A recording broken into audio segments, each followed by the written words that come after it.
Hello students, welcome to India largest learning platform. जहां से आपको मिलते हैं daily live classes, live test and quizzes, structure courses और अनलिमिटेड एक्सेस। इसके लिए आपको अपने मोबाइल पर अनअकैडमी लर्निंग ऐप डाउनलोड करना होगा अपने प्ले स्टोर से। और इसके साथ ही आप इंडिया के टॉप 100 एजुकेटर से जुड़ जाते हैं, जहां से आप अपनी तैयारी को एक बेहतर दिशा दे सकते हैं। मैं योगेश्वर मिश्रा इस प्लेटफॉर्म से आपको भारतीय संविधान की क्लास ले रहा हूँ, और इसके साथ ही मैं एंथ्रोपोलॉजी और इंडियन हिस्ट्री की भी क्लास लेता हूँ।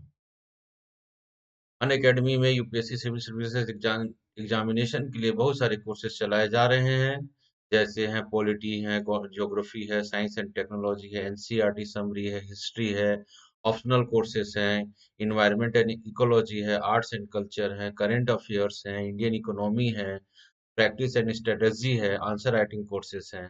ऐसे बहुत सारे कोर्सेज जो हैं आपके प्रिपरेशन पॉइंट ऑफ व्यू से चलाए जा रहे हैं। इसी प्रकार जो है लिखिएगा, देखिएगा, यूपीएससी सिविल सर्विस एग्जामिनेशन के लिए जीएस सब्सक्रिप्शन अवेलेबल है। इसमें दो प्रकार के कोर्सेज हैं, एक प्लस कोर्स है, दूसरा आइकॉनिक कोर्सेज है। ठीक है, सभी कोर्सेज जो है 1 मंथ से लेकर 36 मंथ के लिए हैं। और जैसे 1 मंथ का फीस 9,000 रुपीज है, 12 मंथ का फीस जो है 49,500 है, और 36 मंथ की जो फीस स्ट्रक्चर है वो 90,000 है। अगर किसी भी कोर्स में आप मेरा कोड UGM10 के साथ एडमिशन लेते हैं तो आपको 10% का फायदा मिलता है। इसी प्रकार ऑप्शनल सब्सक्रिप्शन अवेलेबल है, जो 1 मंथ के लिए 36 मंथ के लिए है। इस कोर्स में भी, ऑप्शनल कोर्स में भी, आप अगर मेरा आप कोड यूज करते हैं UGM10, मैं यहाँ पर एंथ्रोपोलॉजी पढ़ा रहा हूँ। अगर आप एंथ्रोपोलॉजी ऑप्शनल सब्जेक्ट में इंटरेस्टेड हैं तो मेरा कोड UGM10 एडमिशन लेंगे लेंगे किसी भी ऑप्शनल सब्जेक्ट में अगर लेते हैं, मेरा कोड यूज करते हैं UGM10, तो आपको 10% का फायदा मिलता है। क्लियर चीजें? ठीक है। अभी रिसेंट जो है यूपीएससी जो है वह यूपीएससी प्री को टारगेट किया है, और उसके लिए जो है कुछ कोर्सेज चलाए जा रहे हैं, और जो है 15 दिसंबर से स्टार्ट है। इन कोर्सेज में आप क्या कर सकते हैं, एडमिशन लेकर अपनी तैयारी को एक बेहतर दिशा दे सकते हैं। यह जो कोर्सेज है वो बाइलिंगुअल क्लास लैंग्वेज में चलाए जा रहे हैं। इसमें complete GS syllabus prelims point of view से कवर होगा, प्रीलिम्स टेस्ट सीरीज होगा, लाइव क्लासेस होंगी, फ्री पीडीएफ स्टडी मटेरियल दिया जाएगा, स्ट्रक्चर्ड शेड्यूल होगा, डाउट क्लियरिंग सेशन होंगे, और इन सब कोर्सेज में इंडिया के टॉप एजुकेटर्स जो हैं आपके साथ जुड़े रहेंगे। ठीक है। इसी प्रकार जो है 2022 और 2023 के लिए जो है कंप्लीट जीएस बेसिस कोर्स जो है यूपीएससी सिविल सर्विसेज एग्जामिनेशन के लिए चलाया जा रहा है। ये जो कोर्सेज हैं यह भी बाइलिंगुअल हिंदी और इंग्लिश तीनों पैटर्न में चलाए जा रहे हैं। अपनी सुविधा अनुसार जो है आप किसी भी लैंग्वेज में एडमिशन लेकर या पैटर्न में एडमिशन लेकर अपनी तैयारी को एक बेहतर दिशा दे सकते हैं टॉप एजुकेटर्स के साथ।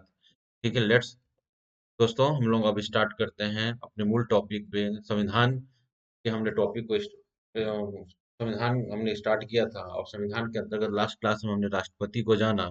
ठीक है, राष्ट्रपति की चुनाव कैसा होता है, राष्ट्रपति चुनाव की प्रक्रिया क्या होती है, उनका कार्यकाल कितना होता है, ये सारी राष्ट्रपति से रिलेटेड जो है हमने सारे प्रावधानों को देखा। क्लियर चीजें ये। और राष्ट्रपति से रिलेटेड कौन कौन कॉन्स्टिट्यूशन में कौन कौन से कॉन्स्टिट्यूशनल प्रोविजंस हैं, ये हमने अपनी क्लास में देखा। क्लियर चीजें। तो जैसे आर्टिकल 52, 53, 54, 55, 56 और 57, 58, 59, 60 से लेकर 61, 62, 65, 71, 72, 74, 75। क्लियर चीजें। 85, 123, 112 और 143 स्पेशली किससे रिलेटेड है, या राष्ट्रपति से रिलेटेड है। इन चीजों को हमने प्रीवियस लास्ट इससे पहले की क्लासेस में देखा। तो राष्ट्रपति का चुनाव कैसे होता है, ठीक है, एकल संकरणीय मत पद्धति क्या होता है, हस्तांतरीय वोट पद्धति क्या होता है, राष्ट्रपति का कार्यकाल कितने का होता है, क्या राष्ट्रपति का पद एक साल के लिए, एक दिन के लिए भी खाली रह सकता, वैकेंट रह सकता है। इस संदर्भ में हमने क्या देखा, क्लासेस को किया है। क्लियर चीज है ये। तो अगला जो टॉपिक हमारा आ रहा है वो है राष्ट्रपति की शक्तियां और कर्तव्य। देखते हैं यहाँ पर, तो राष्ट्रपति की और शक्तियां और कर्तव्यों को देखते हैं। चलिए हम लोग स्टार्ट करते हैं, राष्ट्रपति की शक्तियां और कर्तव्य। और आपके स्क्रीन पर दिख रहा है कुछ शक्तियों को मैंने यहाँ पे प्रोड्यूस किया। जैसे आपकी स्क्रीन पर दिख रहा है, जैसे राष्ट्रपति की कार्यकारी शक्तियां हैं, विधायी शक्तियाँ हैं, वित्तीय शक्तियाँ हैं, न्यायिक शक्तियाँ हैं, कूटनीतिक शक्तियाँ हैं, सैन्य शक्तियाँ हैं, आपातकालीन शक्तियाँ हैं। इस संदर्भ में हम इसको देखते हैं।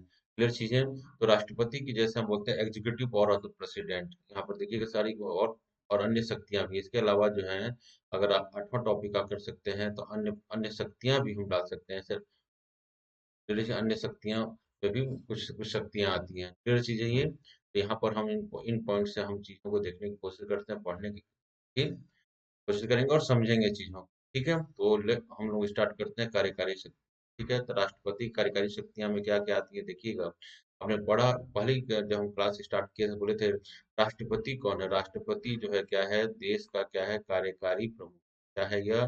कार्यकारी कार्यकारी प्रमुख का मतलब एग्जीक्यूटिव हेड है ये। देश का क्या है? ये एग्जीक्यूटिव हेड है ये। क्लियर चीजें? एग्जीक्यूटिव हेड है तो मतलब एग्जीक्यूटिव हेड का मतलब क्या है? भारत सरकार के जितने भी काम किए जाते हैं वो सब सब काम किसके नाम से किए जाते हैं? भारत के राष्ट्रपति के नाम से किए जाते हैं।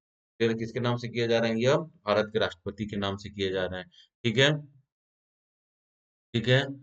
और दूसरा चीज जो चीज है यह क्या करता है? केंद्र शासित प्रदेशों का जो प्रशासन है वह भी राष्ट्रपति सीधे प्रशासन संभालता है। कैसे? वह प्रशासकों के माध्यम से क्या करता है? वह केंद्र शासित प्रदेशों का शासन संभालता है। क्लियर चीज है ये? किसी भी क्षेत्र को क्या कर सकता है? अनुसूचित क्षेत्र घोषित करता है। अनुसूचित जनजातीय क्षेत्रों की घोषणा करने का अधिकार किसको है? केवल राष्ट्रपति। राष्ट्रपति की रिपोर्ट के आधार पर करता है। गवर्नर के रिपोर्ट के आधार पर वह यह काम करता है। फिर चीजें गौर जिस राज्य में अनुसूचित क्षेत्र जनजाति क्षेत्र की घोषणा करनी है, ऐसा रिपोर्ट तैयार करके क्या करता है? गवर्नर राष्ट्रपति के पास भेजता है। उस संदर्भ में क्या करता है वह? कुछ क्षेत्रों में उस क्षेत्र के जनजातीय हितों के संरक्षण को रखते हुए जनजातीय क्षेत्र और या अनुसूचित क्षेत्र में उसकी घोषणा करता है।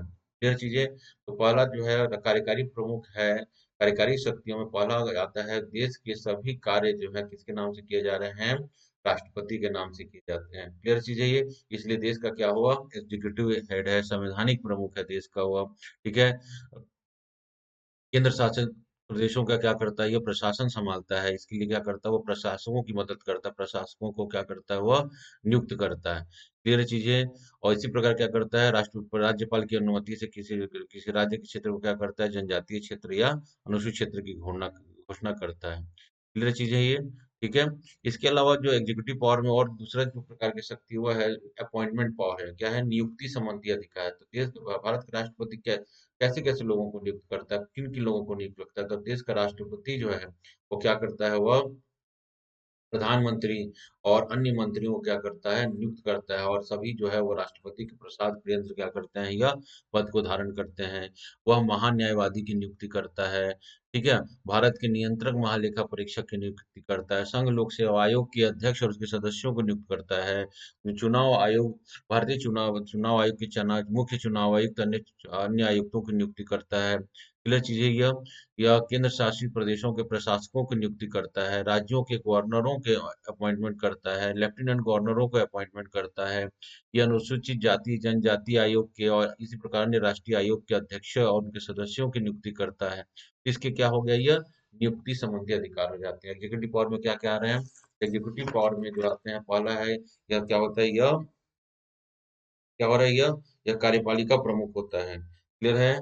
कार्यपालिका प्रमुख देश के सारे जो भी काम है, जो भी गवर्नमेंट काम ऑफिशियल काम है वो किसके नाम से किए जाते हैं? वो राष्ट्रपति के नाम से किए जाते हैं। ठीक है? दूसरा है अपॉइंटमेंट पावर। तो देश के जितने भी प्रमुख प्रशासनिक पद हैं, मंत्रियों को प्रधानमंत्री हैं के और अन्य मंत्रियों की नियुक्ति जो है कौन करता है? इसके माध्यम से किया जाता है।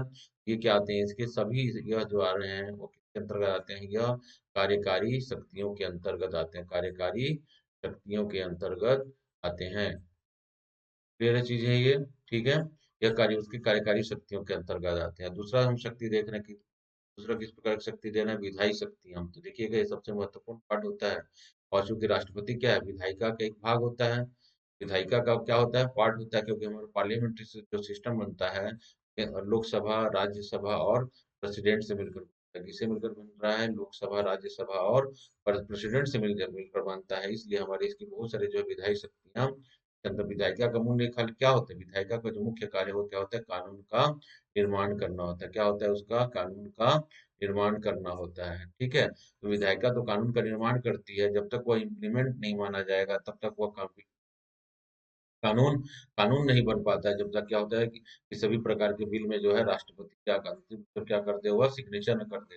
तब तक वो सिग्नेचर नहीं करता है, तब तक वह क्या होता है, एक्ट के रूप में या कानून के रूप में वह लागू नहीं माना जाता है। ठीक है, इसलिए विधायी शक्तियां जो है राष्ट्रपति की शक्तियों के अंतर्गत एक महत्वपूर्ण शक्ति है। ठीक है, तो और क्या क्या इसके अंतर्गत आते हैं, तो लिखिए देखिएगा। यह संसद के क्या करता है, वह बैठक को बुलाता है। क्या करता है, पार्लियामेंट जब सेशन क्या करता है, स्टार्ट करवाता है, उसकी बैठक को बुलवाता है। क्लियर चीज़ है वो। और और वो क्या कर सकता है, पार्लियामेंट को स्थगित कर सकता है, वो लक्ष्य लोकसभा को भी। तो पार्लियामेंट को सेशन को स्टार्ट करने का और सेशन को समाप्त करने की है राष्ट्रपति ही करता है। इसके अलावा वह लोकसभा को डिसॉल्व कर सकता है। ठीक है, लोकसभा को मतलब भंग भी कर सकता है ये। राष्ट्रपति क्या कर सकता है, लोकसभा का अगर एक बार भंग हो जाता है तो दूसरी लोकसभा का गठन क्या चुनाव के माध्यम से ही होता है। क्लियर चीजें। ये क्या कर सकता है, लोकसभा को भंग कर सकता है।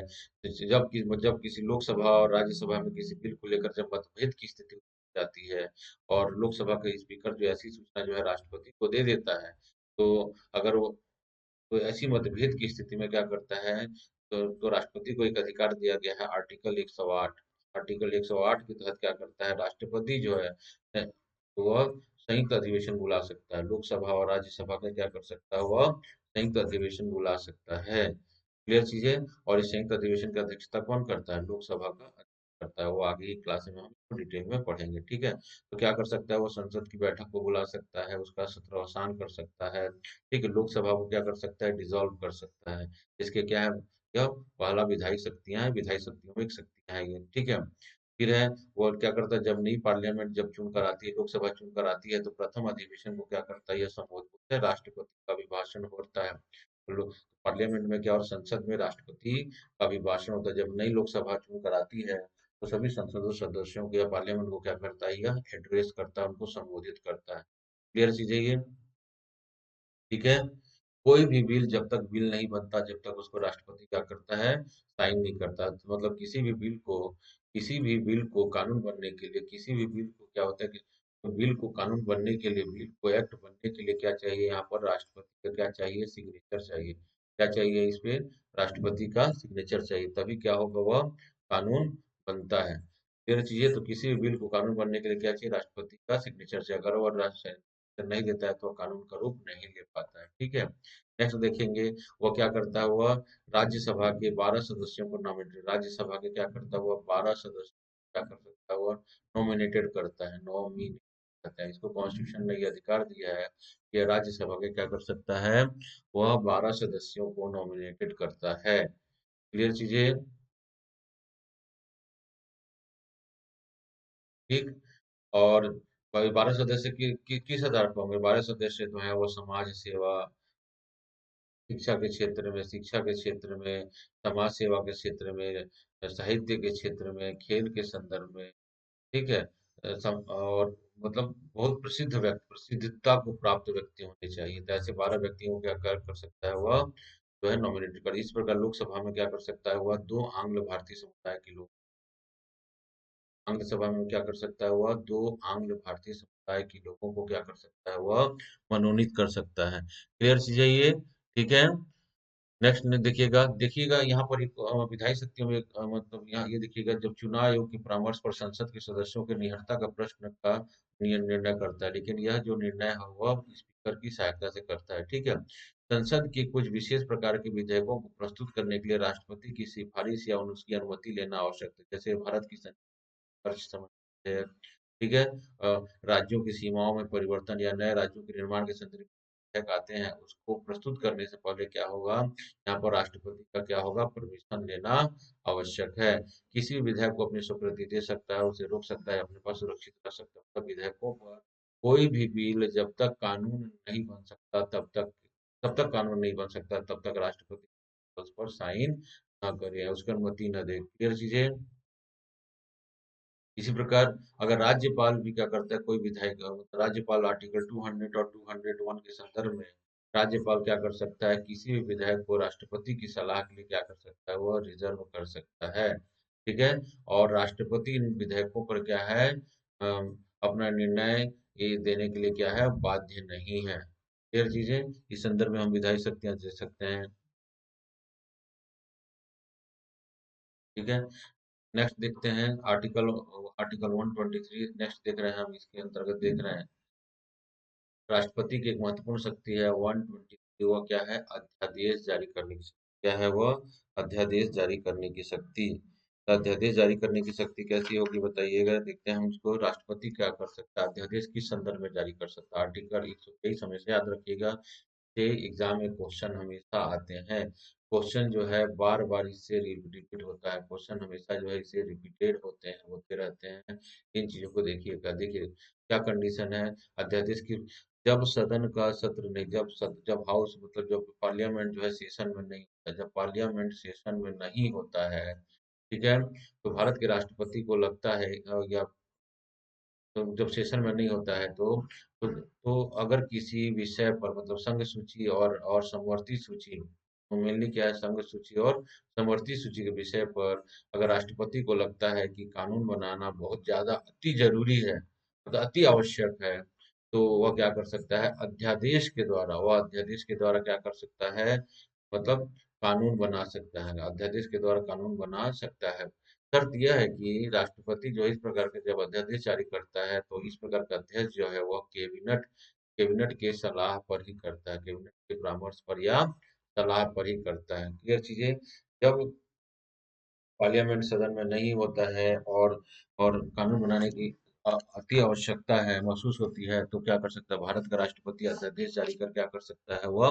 कानून का निर्माण कर सकता है। क्या कर सकता है? अध्यादेश जारी कर वह क्या कर सकता है? कानून का निर्माण कर सकता है। याद रखिएगा चीजों को। ठीक है। ठीक है। तो जब ये अध्यादेश जारी होते हो जाता है, अगर मान लीजिए अध्यादेश का मतलब प्रभाव कैसा होगा, उस चीजों को हम देख लेते हैं। अध्यादेश का प्रभाव कैसे होगा देखिएगा। जब राष्ट्रपति अध्यादेश जारी कर देता है, ठीक है, अगर अगर पार्लियामेंट की बैठक नहीं, लोकसभा की बैठक नहीं बैठ रही रहती है, तो वह किसी भी समय इसको वापस ले सकता है। अगर बैठक नहीं बैठा है और और कानून का प्रभाव अब समाप्त हो गया है, जिस पर्पज से कानून लाया गया था वो उद्देश्य पूरा हो गया है, और अभी लोकसभा की बैठक नहीं हुई है, पार्लियामेंट की बैठक नहीं है, तो राष्ट्रपति इसे कभी भी वापस ले सकता है, कभी भी वापस ले सकता है। अगर अध्यादेश जारी होने के बाद लोकसभा लोकसभा का जो है बैठ गया, लोकसभा की जो बैठक होती है, और लोकसभा जो है उस पर 6 सप्ताह तक अपनी कोई भी प्रतिक्रिया नहीं देती है, तो ये क्या होगा? स्वतः समाप्त हो जाएगा। देखिएगा, स्वतः समाप्त हो जाएगा। क्या हो जाएगा? यह स्वतः समाप्त हो जाएगा। अगर मतलब कहने का मतलब है, लोकसभा अगर बैठती है, ठीक है, बैठक हो जाती है, राष्ट्रपति ने इसको वापस नहीं लिया है, तो 6 सप्ताह बीत जाते हैं, अगर लोकसभा इस पर कोई प्रतिक्रिया नहीं दे रही है, तो क्या होगा? स्वतः समाप्त हो जाएगा। क्लियर चीजें। अगर लोकसभा की बैठक बैठती है और जो राष्ट्रपति का जो अध्यादेश जारी किया है उसको हमेशा के लिए कानून बनाना है, तो लोकसभा इसे क्या करती है? वो सिंपल मेजोरिटी से उसको पास करवा देती है। बोथ हाउस ऑफ पार्लियामेंट के द्वारा यह पास हो जाता है, तो हमेशा के लिए क्या बन जाएगा? कानून बन जाएगा। इन चीजों को आप याद रखिएगा, हमेशा अध्यादेश से रिलेटेड जो है हमेशा क्वेश्चन आते हैं। क्लियर चीजें ये। ठीक है। नेक्स्ट विधायी शक्तियां क्या देखिएगा। वह महानियंत्रक, लेखा परीक्षक, संघ लोक सेवा आयोग, वित्त आयोग अन्य की रिपोर्ट को हमेशा क्या करता है? वह संसद में प्रस्तुत करवाता है। क्लियर चीजें ये तो इनकी क्या हो गई? विधायी शक्तियां हो गई। ठीक है। कोई भी विधेयक जो है, विधायी शक्ति में कोई विधेयक जब तक कानून नहीं बनता तब तक राष्ट्रपति उस पर क्या करता है? हस्ताक्षर नहीं कर देता है। क्लियर चीजें ये तो ये विधायी शक्तियां हो गई हैं। अब नेक्स्ट देखते हैं उनकी वित्तीय शक्तियां देखते हैं। तो वित्तीय शक्तियों के अंदर क्या क्या आती है देखिएगा। धन विधेयक राष्ट्रपति की पूर्वानुमति से ही संसद में प्रस्तुत किया जाता हुआ। ठीक है। आर्टिकल 110 किससे रिलेटेड है? मनी बिल से रिलेटेड। कोई बिल मनी बिल है या नहीं, का निर्णय कौन करता है? स्पीकर करता है। अगर स्पीकर किसी बिल को मनी बिल को बता देता है, तो मनी बिल अगर हो गया है तो वह राष्ट्रपति के पूर्वानुमति से, मतलब राष्ट्रपति की पूर्वानुमति से ही वो सबसे पहले जो है लोकसभा या पार्लियामेंट में क्या होगा? इंट्रोड्यूस रखा जाएगा। इस पर राष्ट्रपति का पूर्वानुमति आवश्यक है। क्लियर चीजें। राष्ट्रपति क्या करता है? बजट, केंद्रीय बजट को संसद के समक्ष रखवाता है। हर साल क्या करता है? जो फाइनेंशियल एनुअल रिपोर्ट होता है, तो हम क्या बोलते हैं? Financial annual report. Financial annual report जो है प्रत्येक साल भारत का राष्ट्रपति जो है उसको किस में रखाता है? पार्लियामेंट में रखवाता है। ठीक है। अगर कोई भी अनुदान की मांग है, उसकी सिफारिश के बिना नहीं की जा सकती। वह भारत की आकस्मिक निधि से किसी अदृश्य व्यय के अग्रिम भुगतान की व्यवस्था कर सकता है। वह राज्य और केंद्र सरकार की मदद से राजस्व के बंटवारे के लिए 5 वर्ष के लिए वित्त आयोग का गठन कर सकता है। ये क्या है? आर्टिकल वित्त वित्त आयोग का गठन किया जा सकता है। आर्टिकल 280 जो है, वो फाइनेंस कमीशन से रिलेटेड है। किससे रिलेटेड है? यह फाइनेंस कमीशन से रिलेटेड है। तो प्रत्येक 5 वर्ष के लिए भारत का राष्ट्रपति क्या करता है? वह केंद्र राज्यों के मध्य रेवेन्यू के या राजस्व के बंटवारे के लिए क्या करता है? वह वित्त आयोग का गठन करता है। ठीक है? यह वित्त आयोग के गठन का प्रावधान कर सकता है। आर्टिकल 280 है। क्लियर चीज है ये। अब हम देखते हैं तीसरी महत्वपूर्ण जो शक्ति है उसका, वो है आपका न्यायिक शक्ति। क्या है? न्यायिक शक्तियां। इसको देखिएगा आप लोग। राष्ट्रपति की न्यायिक शक्तियां और कार्य निम्नलिखित हैं। वो उच्चतम न्यायालय के मुख्य न्यायाधीश और उच्च न्यायालय और उच्च न्यायालयों के न्यायाधीशों, देखिए अपॉइंटमेंट पावर है, वास्तव में ये अपॉइंटमेंट पावर ही है। बट हम जुडिशरी से जुड़ा हुआ है, तो किसको नियुक्ति करता है? सीजेआई एंड अदर जजेस ऑफ सुप्रीम कोर्ट। ठीक है, इसी प्रकार chief justice of high court, chief justice of high court and other जजेस ऑफ हाई कोर्ट। या कौन नियुक्त करता है? भारत का राष्ट्रपति ही नियुक्त करता है। मतलब उच्चतम न्यायालय और उच्च न्यायालय के न्यायाधीशों और मुख्य न्यायाधीशों, अन्य न्यायाधीशों की नियुक्ति कौन करता है? भारत का राष्ट्रपति करता है। ठीक है। वह उच्चतम न्यायालय से किसी भी तथ्य पर सलाह ले सकता है, परंतु न्यायालय यह सलाह देने के लिए बाध्य नहीं। ये आर्टिकल 143 है। क्या है? आर्टिकल 143 अनुच्छेद 143 क्या कहता है? ध्यान दीजिएगा। जब भारत का राष्ट्रपति जो है किसी कानूनी सलाह लेने के लिए क्या कर सकता है? वो उच्चतम न्यायालय से ले सकता है, लेकिन उच्चतम न्यायालय सलाह देने के लिए बाध्य नहीं होगा। ठीक है। नेक्स्ट जो है, वह किसी भी अपराध के लिए दोष सिद्धि किसी व्यक्ति के लिए अ, जब किसी व्यक्ति को अगर मान लीजिए मृत्यु दंड की सजा हुई है, किसी व्यक्ति को अगर दंड दिया है, तो राष्ट्रपति को क्या है? क्षमा शक्ति का अधिकार है। क्या है? उसको राष्ट्रपति को क्षमा शक्ति का अधिकार है। आर्टिकल 72 क्या कहता है? राष्ट्रपति को क्षमा करने की शक्ति प्रदान कर शक्तियां दी गई हैं कि राष्ट्रपति क्या कर सकता है? वह क्षमा कर सकता है। ठीक है। क्या करता है? क्षमादान की शक्ति है। ठीक है। तो भारत के संविधान में मृत्यु दंड के संदर्भ में क्षमा देने का अधिकार जो है केवल भारत के राष्ट्रपति है। ठीक है। इसी प्रकार अगर सैन्य कोर्ट ने भी किसी भी सैन्य अधिकारी या कर्मचारी को कोई सजा दिया, कोर्ट मार्शल किया है, तो उसके विरुद्ध भी वह व्यक्ति विक्टिम जो है वह राष्ट्रपति से क्षमा का गुहार कर सकता है। मतलब सभी प्रकार के सैन्य कोर्ट और सभी प्रकार की जुडिशरी के अंतिम निर्णय के अगेंस्ट में व्यक्ति राष्ट्रपति से क्या कर सकता है? वह अपील कर सकता है। या राष्ट्रपति की क्या है? क्षमा शक्तियां। क्या है? यह राष्ट्रपति की क्षमादान करने की शक्ति है। तो आर्टिकल 22 में इसकी व्यवस्था की, कहाँ व्यवस्था की गई है? आर्टिकल 22 में व्यवस्था किया गया है। सॉरी आर्टिकल 72 में इसकी व्यवस्था किया गया। 72 जो है वह राष्ट्रपति की क्या है? क्षमादान की शक्ति देता है। राष्ट्रपति को क्या करता है? यह क्षमादान की शक्ति देता है। ठीक है। तो कैसे कर क्षमादान की शक्ति का क्या क्या क्या एरिया देखिए। संघीय विधि के विरुद्ध किसी अपराध के लिए दंड को, ठीक है। अगर अगर किसी व्यक्ति को जो है सैन्य न्यायालय के विरुद्ध दिए गए दंड को, यदि दंड का स्वरूप मृत्यु दंड है, फिर चीजें इस संदर्भ में मतलब high court, supreme court and high court के ने किसी व्यक्ति को मृत्यु दंड की सजा दिया है, सजा दिया है, उसके बाद क्या है? सैन्य कोर्ट ने भी अगर सजा सजा दिया है, सैन्य कोर्ट ने भी सजा दिया है, तो उसके अगेंस्ट भी राष्ट्रपति से क्या कर सकते हैं? क्षमा की याचिका कर सकते हैं। क्षमा की याचिका कर सकते हैं। क्षमा की याचिका से रिलेटेड आर्टिकल कौन सा है? 72 है। क्लियर है। तो राष्ट्रपति की क्षमादान की शक्ति को हम देख रहे हैं। राष्ट्रपति की क्षमादान की शक्ति में निम्नलिखित बातें समझते हैं। राष्ट्रपति क्या कर सकता है? कोई भी अगर दंड हाईकोर्ट सुप्रीम ने दिया है तो क्या कर सकता है? दंड का बंदीकरण दोनों को हटा सकता है। या दंड को भी कम कर सकता है और बंदीकरण को भी हटा सकता है। उसकी प्रवृत्ति को चेंज कर सकता है। दंड को दंडा जैसी निहरताओं को पूर्णतः मुक्त कर सकता है। उसे दोष मुक्त भी करता है, पूर्ण रूप से उसको क्षमा भी कर सकता है। फिर दूसरा, क्षमा को क्या कर सकता है? उसका आकार जो है, उसकी प्रकृति जो है बदल सकता है। जैसे मृत्युदंड का लघुकरण कर कठोर कारावास कर सकता है और साधारण कारावास में उससे परिवर्तित कर सकता है, और कठोर कारावास को यह साधारण कारावास में परिवर्तित, उसका उसका क्या कर सकता है? लघुकरण कर सकता है। क्लियर चीज है ये।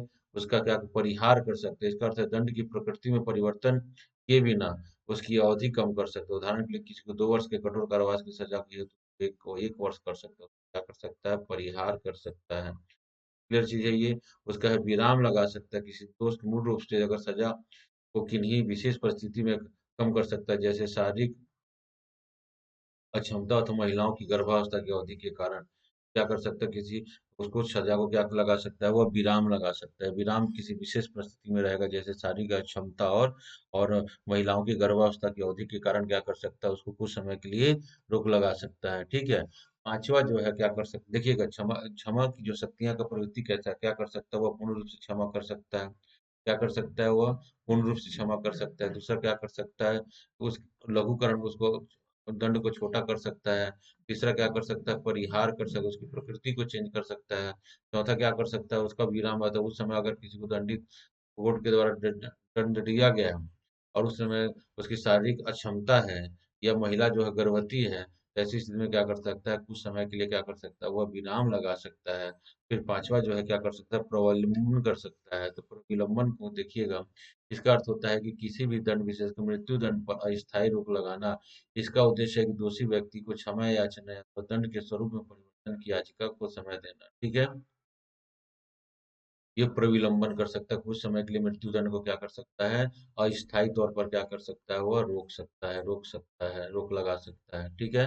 तो राष्ट्रपति का मृत्युदंड के संदर्भ में अधिकार भारत को केवल राष्ट्रपति के पास आते हैं। राज्यपालों को भी कुछ क्षमा संबंधी अधिकार दिए गए हैं, लेकिन आर्टिकल 161 के द्वारा, आर्टिकल 161 के दौरान जो है राज्यपाल को भी कुछ क्षमा के संबंधी अधिकार दिए गए हैं, लेकिन राज्यपाल की क्षमा शक्ति जो है वह बाहर है सैन्य सैन्य कोर्ट के अगेंस्ट में, और दूसरा मृत्यु दंड के संदर्भ में। मृत्यु दंड अगर किसी व्यक्ति को दिया है तो यह राज्यपाल के क्षेत्राधिकार से क्या है, बाहर है। राज्यपाल के क्षेत्राधिकार से क्या चला जाएगा, या बाहर चला जाएगा। मृत्यु दंड के संदर्भ में अंतिम निर्णय लेने का अधिकार जो है वह भारत की केवल राष्ट्रपति को है, प्रेसिडेंट को है, केवल ये किसको है, प्रेसिडेंट को है। समझिएगा आप लोग, क्लियर चीज है ये। ठीक है। तो केवल प्रेसिडेंट को ही ये अधिकार दिया गया है। ठीक। ये जो है क्षमा करने की शक्ति है, इसकी न्यायिक शक्तियां हैं। क्लियर चीजें ये। नेक्स्ट जो है देखिएगा, कूटनीति शक्तियां। कूटनीतिक शक्तियां में तो है diplomatic power. Diplomatic power, diplomatic power, तो डिप्लोमेटिक पावर में क्या क्या आते हैं देखिएगा, कि कूटनीतिक शक्तियां मतलब विदेश नीति। तो भारत के राष्ट्र सभी वैदेशिक संधियां, सभी विदेशिक संधियां जो है वह क्या करती है, भारत के राष्ट्रपति के नाम से की जाती है। ठीक, कोई भी संधि करता हो लेकिन संधि किसके नाम से किया जाता है। सभी अंतर्राष्ट्रीय ट्रीटियां जो है, जो संधियां हैं, वो किसके नाम से किया जा रहा है, भारत के राष्ट्रपति के नाम से किया जाता है। ठीक है। भारत के बाहर भारत के बाहर दूसरे देशों में भारतीय राजदूतों की नियुक्ति जो है, एम्बेसडरों की नियुक्ति या हाई कमिश्नर की नियुक्ति जो है कौन करता है, भारत का राष्ट्रपति करता है। हाई कमिश्नर या राजदूतों की नियुक्ति कौन करता है, भारत का राष्ट्रपति करता है। क्लियर चीज है ये। ठीक है। और क्लियर चीजें, तो ये इसका क्या हो गया, नीतिज्ञ पावर हो गया, डिप्लोमेसी पावर हो गया। ठीक है। सैन्य शक्तियों में हम जानते हैं कि भारत का राष्ट्रपति क्या है, भारत का राष्ट्रपति जो है वह तीनों सेनाओं का सर्वोच्च सेना है। अपनी क्षमता कि वह थल सेना, वायु सेना के प्रमुख नियुक्ति करता है।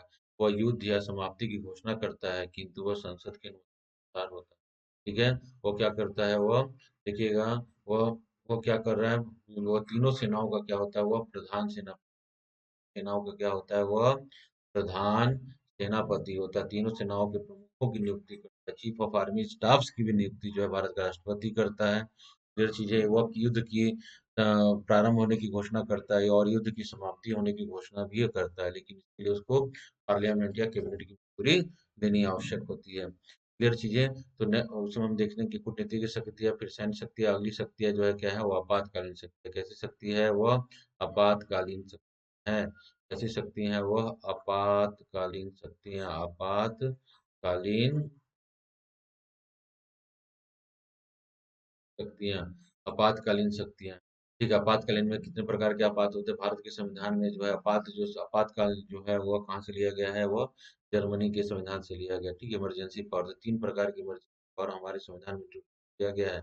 एक है नेशनल इमरजेंसी, दूसरा है राज्यों में राष्ट्रपति शासन article 356, national emergency article 3 article 356, ठीक है। और जो है वित्तीय आपातकाल आर्टिकल 360। वित्तीय आपातकाल क्या है? आर्टिकल 60। और तीनों ही इमरजेंसी की घोषणा कौन करता है? तीनों ही प्रकार की इमरजेंसियों की घोषणा जो है भारत का राष्ट्रपति। क्या राष्ट्रीय आपातकाल की घोषणा कब होता है? अगर राष्ट्रीय आपातकाल की घोषणा करता है, अगर दूसरे देशों ने कभी बाह्य आक्रमण कर दिया है या आंतरिक अशांति की स्थिति हो, मतलब आर्म्ड रिबेलियन जो टर्म्स है, ठीक है। उस आंतरिक अशांति की जगह पर आर्म्ड रिबेलियन शब्द का यूज किया जाता है, सशस्त्र विद्रोह शब्द का यूज किया जाता है। आंतरिक अशांति की स्थिति है, इस स्थिति में क्या किया जा सकता है? वह भारत का राष्ट्रपति जो है वह क्या कर सकता है? राष्ट्रीय आपात की घोषणा कर सकता है। फिर चीजें इसी प्रकार राज्यपाल के परामर्श से या राष्ट्रपति को दूसरे अन्य सोर्स से पता चलता है कि किसी भी राज्य का साधन जो है वह संवैधानिक तरीके से चलाना संभव नहीं है। जब संवैधानिक तरीके से चलाना संभव नहीं होता है तो वहाँ क्या करता है वह? वहाँ की सरकारों को बर्खास्त कर देता है और राष्ट्रपति शासन लगा दिया जाता है, ठीक है। इसी प्रकार वित्तीय आपात, तो राष्ट्रपति को यह लगता है कि भारत में जो है वित्तीय अस्थायित्व, मतलब भारत की जो वित्त व्यवस्था है वो अनस्टेबिलिटी की ओर जा रहा है। अब इस पे कंट्रोल नहीं लगाया जा सकता है और अस्थिरता की स्थिति हो गई, फाइनेंशियल जो है अनस्टेबिलिटी की स्थिति उत्पन्न हो गई है। तो ऐसी स्थिति में क्या करता है भारत का राष्ट्रपति जो है वह क्या कर सकता है? वित्तीय आपात की घोषणा कर सकता है। तो सभी भी इमरजेंसी पावर जो है किसमें निहित है? वह भारत के राष्ट्रपति में निहित है। यह सब करने के लिए उसको क्या करना होता है? ये सब नहीं करता, वह कैबिनेट की सलाह पर ही करता है। क्लियर चीज है ये? ठीक। नेक्स्ट देखते हैं राष्ट्रपति की वीटो पावर। देखिए भारत के संविधान में राष्ट्रपति को जो है वीटो शब्द का मतलब होता है विशेषाधिकार। क्या होता है यह? इसका मतलब होता है विशेषाधिकार। तो ये वीटो पावर जो है भारत के संविधान में राष्ट्रपति को कभी नहीं दिया गया। जहाँ जिस पक्ष में संविधान उसको व्याख्या करने में सफल नहीं होता है, तो संविधान की लूप होल को क्या करता है भारत का राष्ट्रपति जो है वह जो है अपने वीटो के रूप में प्रयोग करते हैं। जैसे अमेरिका के राष्ट्रपति को वीटो शक्तियां प्राप्त है, वैसे जो है वीटो पावर जो है भारत के राष्ट्रपति को प्राप्त नहीं होता है। संविधान जहाँ पे मुख है, संविधान जहाँ पर जिसकी व्याख्या नहीं कर पाता है, उन शक्तियों को क्या करता है? और संविधान की कि मतलब चुप्पी को वह क्या करता है? वह राष्ट्रपति जो है वीटो शक्ति के रूप में प्रयोग करता है। तो कानून मतलब जितने भी मतलब विधिक विशेषज्ञ जो लोग हैं वह भारत के राष्ट्रपति को वीटो अगर शक्ति की बात करते हैं तो भारत के राष्ट्रपति को वीटो शक्तियों को तीन कैटेगरी में डिवाइड किया गया है। जैसे है एब्सोल्यूट वीटो, सस्पेंशन वीटो और पॉकेट वीटो का नाम दे सकते हैं यह का नाम दे रहे हैं यह मतलब राष्ट्रपति की वीटो शक्तियों को किसका नाम? पहला हम वीटो शक्ति क्या बोल सकते हैं? पहला हम बोल सकते हैं इसको, पहला वीटो हम बोल सकते हैं इसको एब्सोल्यूट वीटो। क्या कहेंगे हम इसको?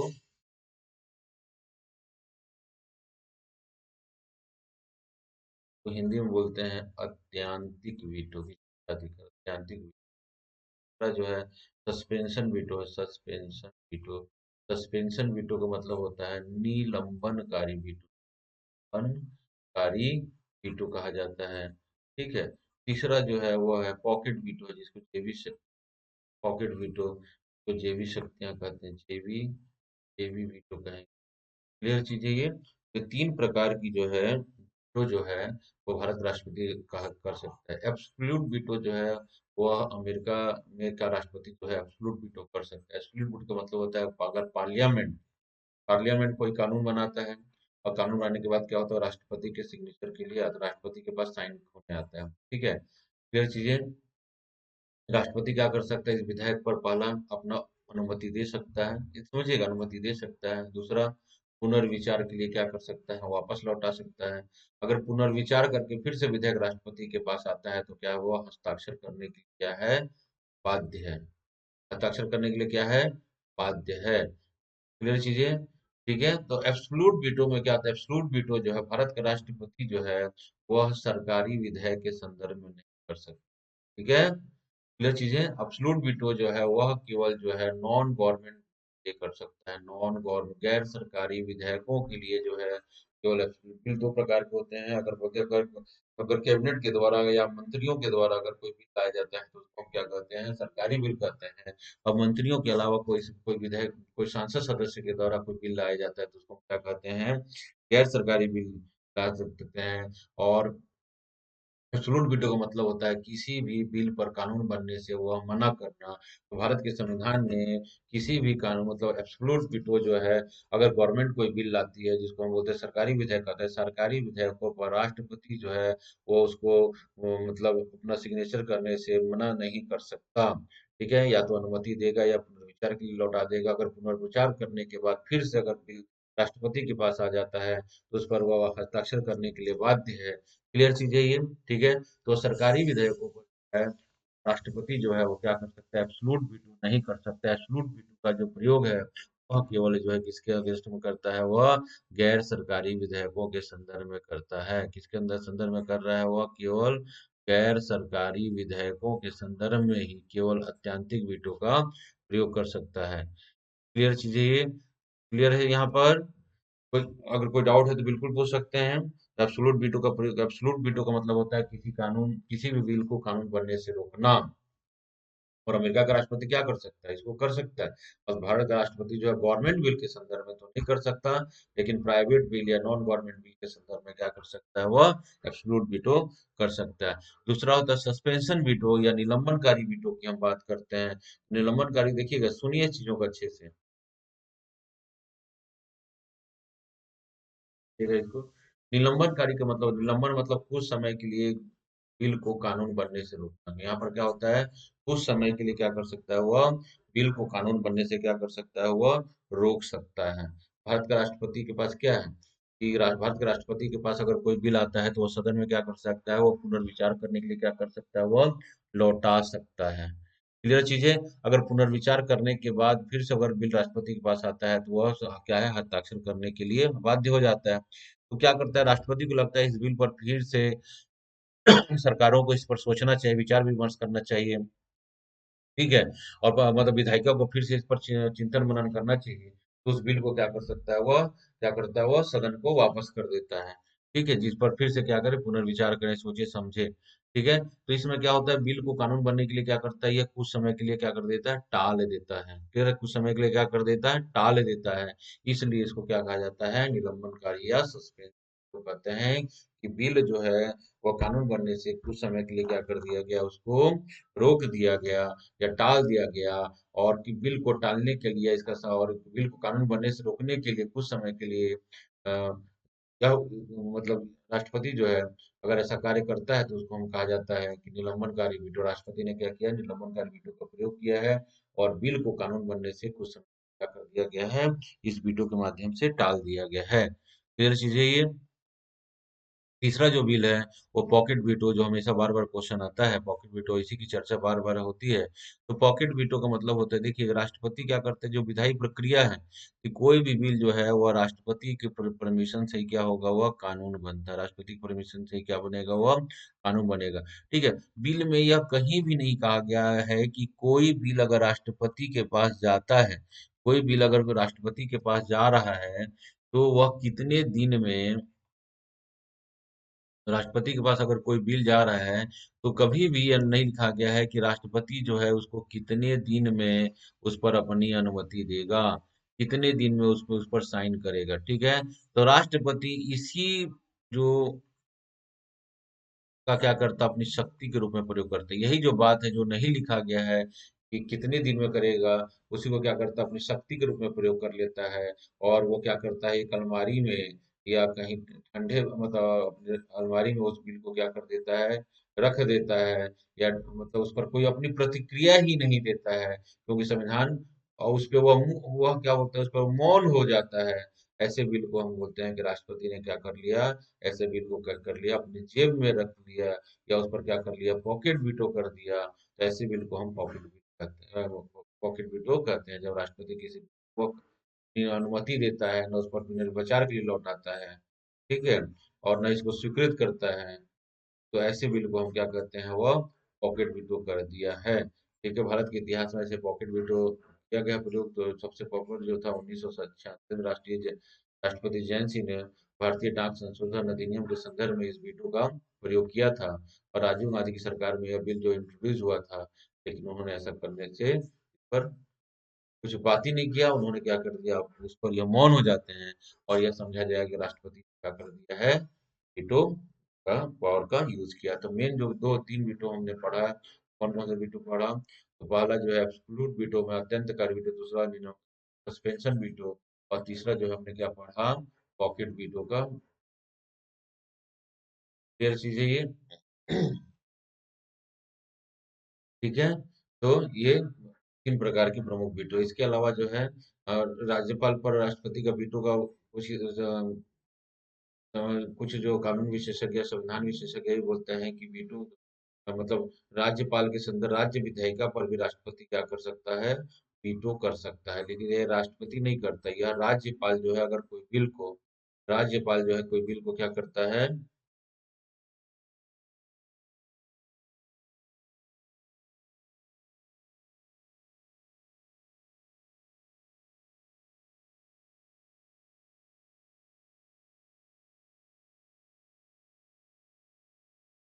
राज्यपाल क्या करता है, राज्यपाल अगर कोई बिल को अ, मतलब किसी स्टेट पार्लियामेंट मतलब स्टेट लेजिस्लेटिव असेंबली द्वारा राज्य की विधायिका के द्वारा अगर कोई बिल गवर्नर के पास आता है और गवर्नर उस पर अनुमति नहीं देता है और उस बिल को क्या करता है, प्रेसिडेंट के लिए क्या करता है, आरक्षित कर देता है। ठीक है। तो समझा जाता है और प्रेसिडेंट इस बिल पर खासकर 2000 आर्टिकल 2001 में ऐसी व्यवस्था की गई और प्रेसिडेंट जो है इस बिल पर अपनी अनुमति देने के लिए बाध्य नहीं, और इसकी समय की भी कई कोई सीमा नहीं। तो समझा जाता है कि राज्य राष्ट्रपति ने क्या किया, राज्य विधायिका के संदर्भ में अपने वीटो पावर का प्रयोग किया। वीटो जो है किसके माध्यम से मिल रहा है उसको, गवर्नर के माध्यम से मिल रहा है। अगर गवर्नर ऐसा नहीं भेजेगा, क्या होगा, ये शक्ति राष्ट्रपति में नहीं आएगी। ढेर चीजें ये, तो इसके संदर्भ में भी आप लिख सकते हैं, लेकिन मेन जो है वह तीन ही वीटो शक्तियां हैं। इसको अपने एग्जाम में मेंशन करेंगे, इसको बस एक पॉइंट में इन चीज को आप मेंशन कर देंगे, राज्य विधायिका के संदर्भ में, गवर्नर के संदर्भ में। लेकिन इन तीन वीटो है, कौन कौन सा, अत्यांतिक वीटो और नियमनकारी वीटो और पॉकेट वीटो के संदर्भ में आप इस क्या करेंगे, करेंगे। ढेर चीजें ये। ठीक है। नेक्स्ट देखते हैं राष्ट्रपति की शक्तियों में, देखते हैं राष्ट्रपति की वित्तीय शक्तियां हो गई, राष्ट्रपति की सैन्य शक्तियां हो गई। ठीक है। अब देखते हैं राष्ट्रपति की विवेकिक शक्तियां क्या क्या हैं।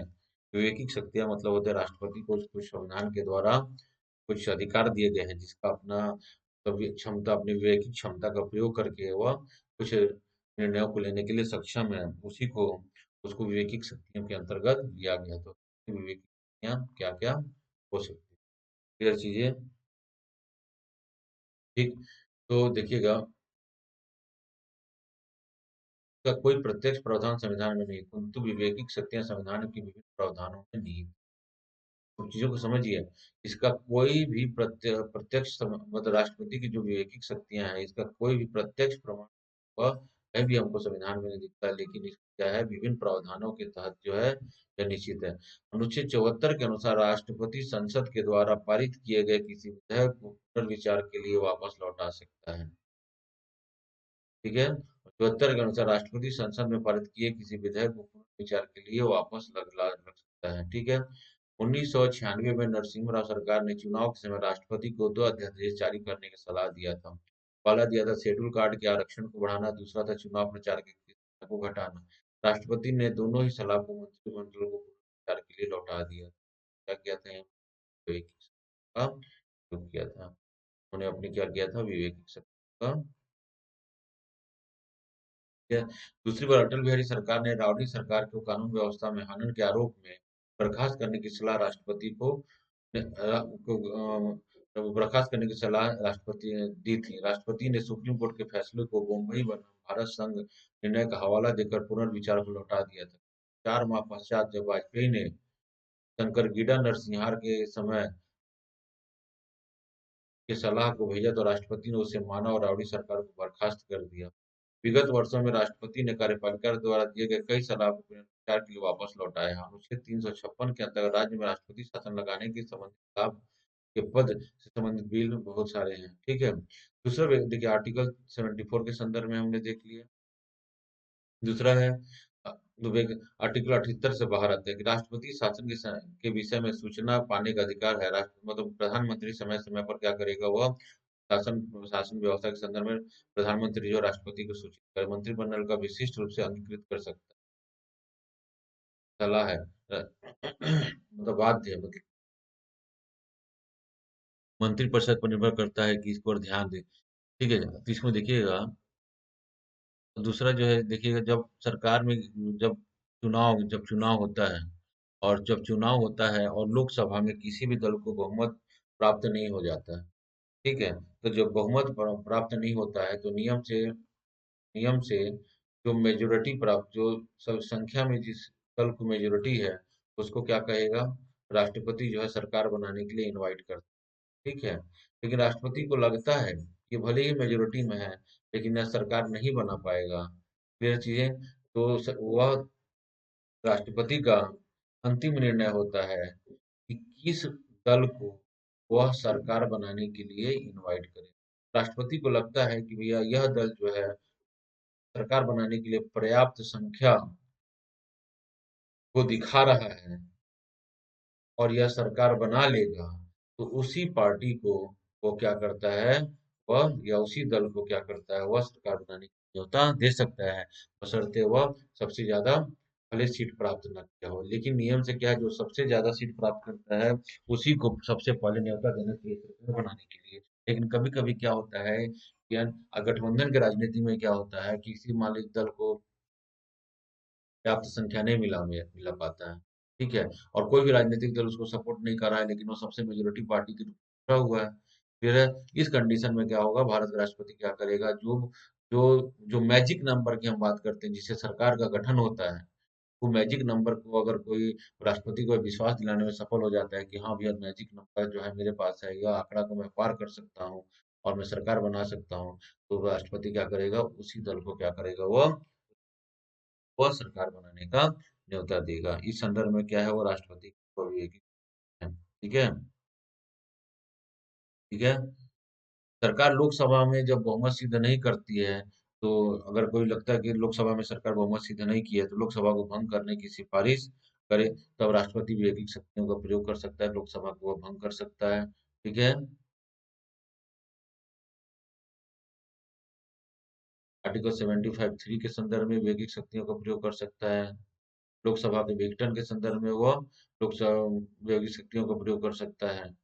फिर चीजें, तो राष्ट्रपति की जो विवेकिक शक्तियां हैं वो हो गया। मोस्टली जो विवेकिक शक्तियां जो है वह जब नया चुनाव होता है और किसी भी पार्टी को स्पष्ट बहुमत नहीं मिल पाता है, तो राष्ट्रपति की नजर में जो सरकार बनाने के लिए जो है, जो मैजिक आंकड़ा है, जादुई आंकड़ा को पूरा करने की जो आश्वासन देता है, उस पार्टी को क्या कर सकता है, वह सरकार बनाने के लिए न्योता दे सकता है। ये चीजें,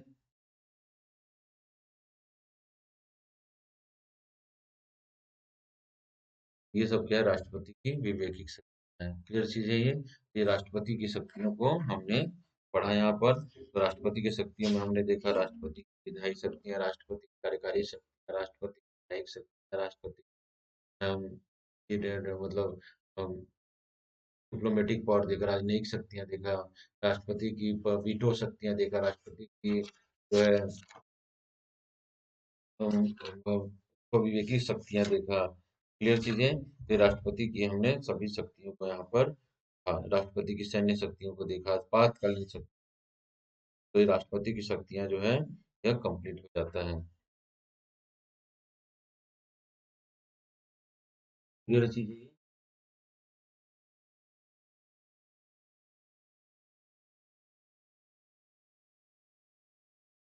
ठीक है। अगला जो चैप्टर आता है वो होता है भारत का उपराष्ट्रपति, ठीक है। तो भारत के उपराष्ट्रपति का भी पद जो है कहाँ से लिया गया है, यह अमेरिका से ही लिया गया है। कहाँ से लिया गया है, यह यूएसए से लिया गया है। यह देश का क्या होता है, दूसरा नागरिक होता है। पहला नागरिक कौन होता है, प्रेसिडेंट होता है। दूसरा नागरिक कौन होता है, राष्ट्रपति।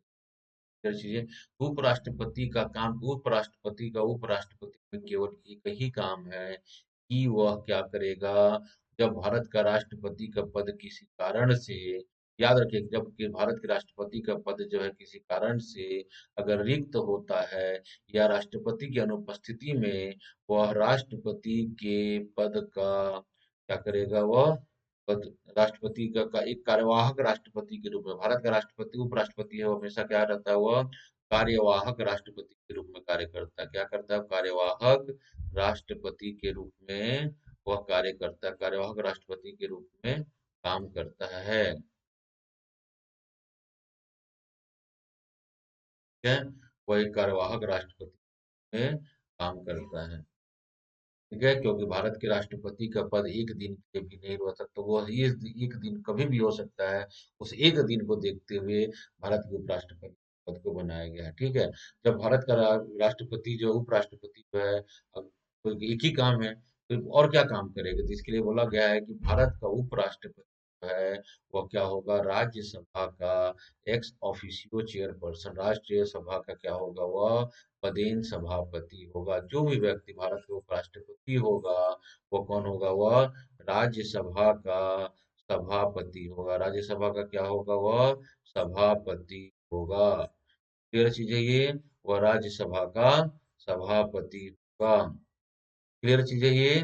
ठीक है, ये याद रखिएगा, जो भी भारत का उपराष्ट्रपति है वह राज्यसभा का क्या होगा, ex officio chairperson of Rajya Sabha.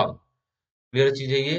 तो देखिएगा, राष्ट्रपति के पद उपराष्ट्रपति के पद के बारे में आर्टिकल 63, भारत के उपराष्ट्रपति है, उपराष्ट्रपति राज्यसभा का पदेन सभापति है, और राष्ट्रपति का स्थायी रिक्ति में राष्ट्रपति के रूप में कार्य करे। मतलब जब राष्ट्रपति का पद किसी कारणवश से वैकेंट हो जाता है, खाली हो जाता है, उस वैकेंट पद को क्या करेगा, वह वहन करेगा, वो राष्ट्रपति नहीं कहलाएगा, वह कार्यवाहक राष्ट्रपति के रूप में कार्य क्या करेगा, वह कार्यवाहक राष्ट्रपति के रूप में काम कर, एक्टिंग प्रेसिडेंट रहेगा, नॉट प्रेसिडेंट, एक्टिंग प्रेसिडेंट के रूप में कार्य करेगा। क्लियर चीज है ये। ठीक है, यह एक्टिंग प्रेसिडेंट के रूप में क्या करता है, यह काम। भारत का भारत में क्या है, भारत के में भी क्या होता है, उपराष्ट्रपति, भारत में भी क्या है, उपराष्ट्रपति का क्या हो रहा है, चुनाव होता है। भारत में भी राष्ट्रपति का क्या होता है, चुनाव होता है। चुनाव कैसे हो रहा है, इसका इसका भी चुनाव जो है क्या हो रहा है, ये मतलब अप्रत्यक्ष एकल संक्रमण मत पद्धति के द्वारा होता है। ठीक है, इसमें चुनाव में कौन भाग लेता है, इसके चुनाव में भाग लेते हैं संसद के दोनों सदस्यों के द्वारा निर्वाचित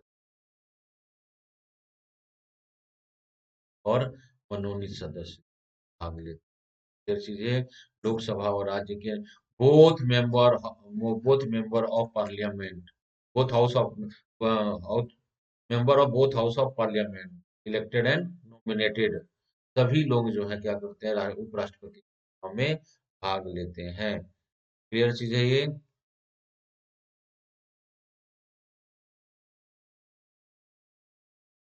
क्लियर चीज है ये। तो कौन कौन लेता है, इसमें भाग लेता है, उपराष्ट्रपति की क्या होता है, चुनाव होता है। चुनाव कैसे हो रहा है, यहाँ पर अप्रत्यक्ष रूप से होता है। ठीक है, अप्रत्यक्ष रूप से क्या हो रहा है, चुनाव हो रहा है। चुनाव में कौन भाग लेता है, तो member of both house of parliament, elected and nominated, नामांकित और मनोनीत दोनों ही सदस्य भाग ले सकते हैं। क्लियर चीज है ये। ठीक है, उपराष्ट्रपति का कार्यकाल कितना होता है, वो उपराष्ट्रपति का कार्यकाल जो है वह कितना होता है, 5 वर्ष का होता है। उपराष्ट्रपति का कार्यकाल कितना होता है, वह 5 वर्ष होता है। कई कई स्टूडेंट क्या समझते हैं कि राज्यसभा का पदेन सभापति होता है, जिसका कार्यकाल 6 वर्ष होता होगा। ये बिल्कुल नहीं है। यहाँ पर मैं स्पष्ट रूप से कर रहा हूँ कि ये उपराष्ट्रपति है और इसका कार्यकाल जो है 5 वर्ष का होता है। यह राज्यसभा का सदस्य नहीं होता है, ये राज्यसभा का सभापति है, लेकिन ये राज्यसभा का सदस्य नहीं होता है। पॉइंट बी नोटेड, ये हमेशा याद रखिएगा। यह राज्यपाल क्या होता है, यह राज्यसभा का एक्स ऑफिशियो चेयरपर्सन तो है, लेकिन क्या है, यह राज्यसभा का सदस्य नहीं होता, यह उपराष्ट्रपति होता है, और इसका कार्यकाल जो है वह 5 वर्ष होता है। ठीक है। ठीक है, तो कौन व्यक्ति भारत का उपराष्ट्रपति बन सकता है, तो वह भारत का नागरिक होना चाहिए, 35 वर्ष का आयु पूर्ण करना होना चाहिए, राज्यसभा का सदस्य बनने की योग्यता रखता हो, और कोई लाभ के पद को धारण न करता हो, वह व्यक्ति जो है क्या कर सकता है, राष्ट्रपति उपराष्ट्रपति जो है बन सकता है। राष्ट्रपति बनने की क्या है, यह योग्यता है। भारत का नागरिक होना चाहिए, 35 वर्ष का उम्र पूरा होना चाहिए, राज्यसभा के सदस्य होने की योग्यता रखता हो और किसी लाभ के पद पर नहीं होना चाहिए। क्लियर है? ये उपराष्ट्रपति के संदर्भ में हो गया। ठीक है। ठीक है।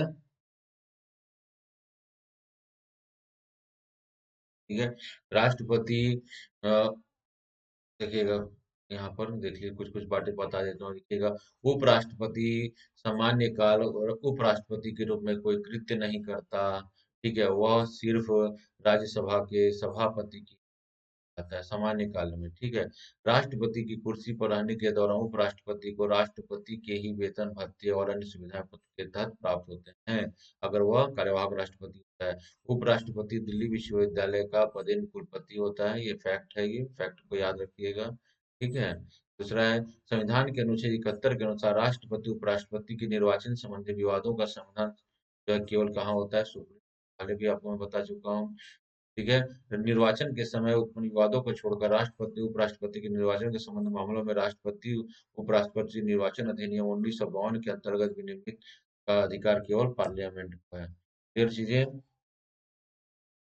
अब देखिएगा कि उपराष्ट्रपति का पद कैसे रिक्त हो सकता है। उपरा उपराष्ट्रपति का पद कैसे रिक्त हो सकता है, उसको ध्यान से देखिएगा। कैसे उपराष्ट्रपति का पद जो है समाप्त हो सकता है। उपराष्ट्रपति का पद क्या हो सकता है? पहला तो है, क्या हो सकता है, उसका कार्यकाल पूरा हो जाए। पहला क्या हो जाए, उसका कार्यकाल पूरा हो जाए। कैसे हो जाए? कार्यकाल पूर्ण हो जाए। उपराष्ट्रपति का कार्यकाल 5 वर्ष पूर्ण हो जाता है तो अपने पद से वह हट जाता है। दूसरा क्या है इसका, उसने त्याग पत्र दे दिया हो। त्याग पत्र किसको देगा? वो प्रेसिडेंट ऑफ इंडिया को देगा। ठीक है। यहाँ पर एक और चीज देखिए, राष्ट्र उपराष्ट्रपति को शपथ कौन दिलाता है? उपराष्ट्रपति को शपथ जो है राष्ट्रपति ही तरह चीजें, या राष्ट्रपति के बिहार पर कोई भी दिला सकता है, लेकिन राष्ट्रपति ही शपथ दिलाता है। त्याग पत्र किसको देगा? यह राष्ट्रपति को देता है। ठीक है। ठीक है। अगर उसकी आकस्मिक मृत्यु हो जाती है तो मृत्यु हो जाने पर उसका पद वेकेंट हो जाता है। ठीक है। तो इस तरह के से क्या कर सकता है, वो अपने पद से हट सकता है या उसे पद से हटाया जा सकता है। पद से हटाया जा सकता है, उसे पद से क्या कर किया जा सकता है? हटाया जा सकता है। ठीक है।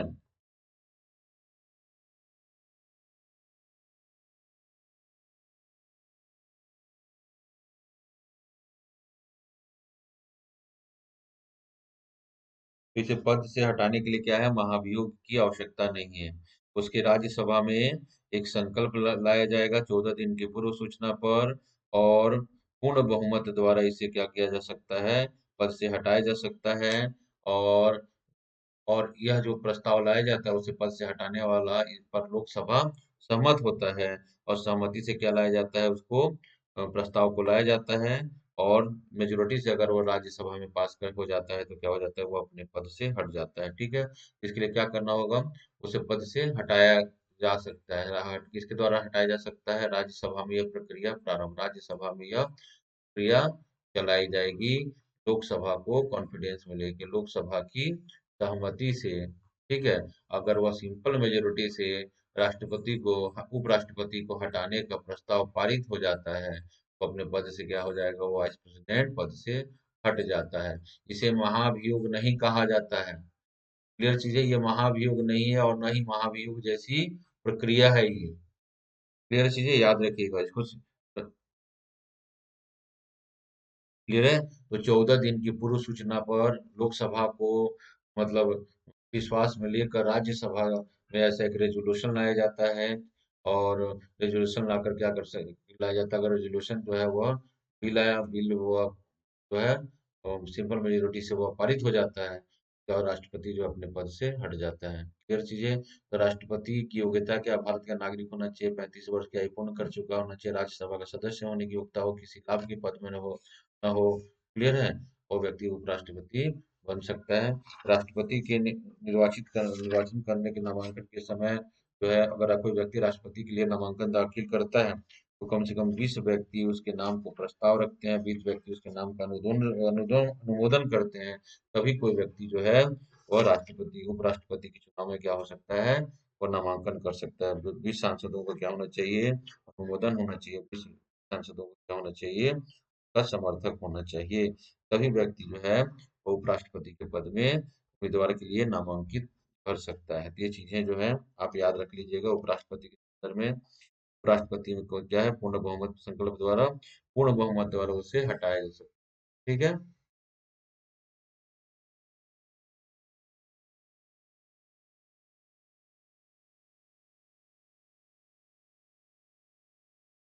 तो सिंपल मेजोरिटी से उसको पद से हटाया जा सकता है। तो ये उपराष्ट्रपति के संदर्भ में हो गया। अब देखते हैं प्रधानमंत्री, अब देखते हैं कैबिनेट के संदर्भ में क्या है। ठीक है, कैबिनेट को हम देखते हैं यहाँ पर। अब ये आज हमारा जो क्लास हो रहा है वो कार्यपालिका के संदर्भ में, या किसके संदर्भ में कर रहे हैं, हम कार्यपालिका के संदर्भ में कर रहे हैं। संविधान का भाग 5 कर रहे हैं और कार्यपालिका के संदर्भ में कर रहे हैं। हमने अभी तक पढ़ा है प्रेसिडेंट और वाइस प्रेसिडेंट पढ़ा है, और अब हम पढ़ रहे हैं मंत्री पर, प्रधानमंत्री और मंत्री पर। क्या पढ़ना है, प्रधान और, ठीक है, तो देखते हैं। आर्टिकल 74 में देखते हैं क्या लिखा। राष्ट्रपति को उसके कार्यों में सहायता और परामर्श देने के लिए क्या होगा, एक मंत्री पद होगा। राष्ट्रपति मंत्री परिषद के परमानुसार कार्य करेगा, परंतु एक बार पुनर्विचार के लिए वापस भेज सकता है। तो संविधान से व्यवस्था बनी थी, राष्ट्रपति मंत्रिपरिषद के परामर्श अनुसार कार्य करे। तो राष्ट्रपति को उसके कार्यों में सहायता और परामर्श देने के लिए क्या होगा, एक मंत्री का। ठीक है। मंत्री परिषद का मतलब क्या होता है, कैबिनेट का मतलब होता है, कैबिनेट का मतलब होता है काउंसिल्स ऑफ मिनिस्टर्स। क्या होता है, काउंसिल्स ऑफ मिनिस्टरों का संघ, मंत्रियों का संघ। मंत्रियों का क्या होता है, यह संघ होता है। ठीक है। और मंत्रियों का संघ का जो प्रमुख होता है वो कौन होता है, वह प्रधानमंत्री का संघ कौन होता है, प्रमुख कौन होता है, वह प्रधानमंत्री होता है। ठीक है। कैबिनेट किसे कहते हैं, कैबिनेट काउंसिल्स ऑफ मिनिस्टर को हम क्या कहते हैं, कैबिनेट कहते हैं। और कैबिनेट का प्रमुख कौन होता है, कैबिनेट का जो प्रमुख है वो कौन है, वह प्रधानमंत्री होता है।